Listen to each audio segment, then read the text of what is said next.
ኃያላን በእኛ ላይ ሲያንጃብቡ እያየን እርስ በራሳችን ለምን ፍቅር አጣን?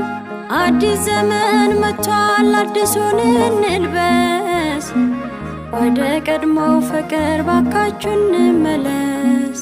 ይህን ድንቅ ጌታ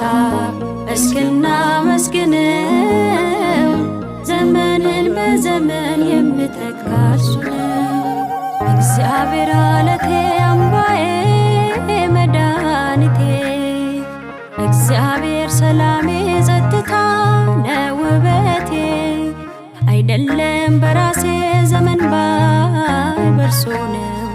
ክብር ለዘላለም ተመስገን እለዋለሁ። አይደለም በራሴ ዘመን ባይ በርሱ ነው። ክብር ለዘላለም ተመስገን